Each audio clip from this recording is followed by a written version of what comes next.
Hi Bravodoers! These days, pink car sells like hotcakes and we get plenty of sale orders. It's great and we need a way to issue invoices to our customers as efficiently as possible.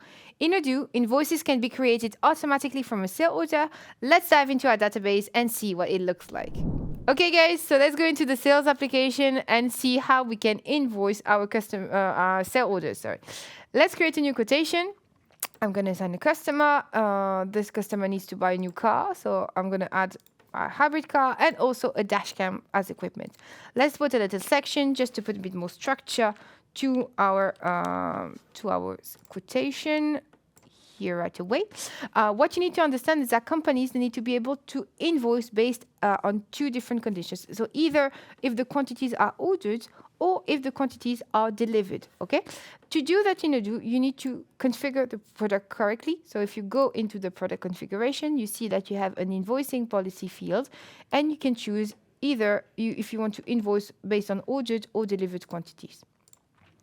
My hybrid car here is on ordered quantities, but the dashcam is on delivered. So you're going to see directly the difference when we confirm the sale order. And you can see here that my hybrid car is invoiceable because it's blue. The line is blue, meaning that I can create an invoice. Rather than for the dashcam, I need a delivery to be validated before I can invoice it. Okay. If I click here on the create invoice, you have different choices. You can either create a regular invoice, a down payment in percentage, so you can choose here an amount, or a down payment into a fixed amount. Here, if I check the regular invoice, what's going to happen is that it's only going to pick the invoiceable quantities. So here, only my hybrid car. So here you can see directly I have a hybrid car, amazing. If I go back now to the sale order, you can see that here the line is black again because there is nothing more to invoice, and the invoice amount here has gone up to 1.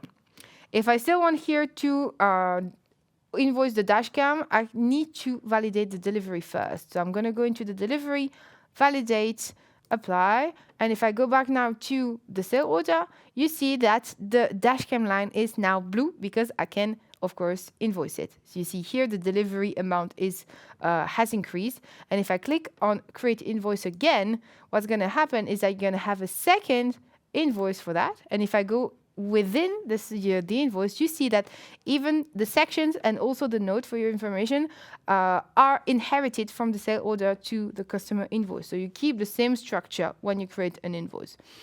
When I go back now to the sale order, you see I don't have anything else to invoice, and that's it. If you want to see the status or the invoiceable status of all your sale orders, you can go to the to invoice menu. Here, the orders to invoice, you see how here I have multiple sale orders that I can invoice. I can decide to select them, action, create the invoices, and all at once I have all my invoices created for that for all those sale orders.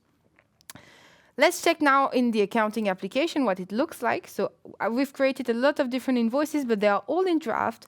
And you can see here I have 5 new invoices to validate. All I have to do here is check them out and select those and post them all at once. And that's it for me in this video. Thank you for watching. Ciao tutti.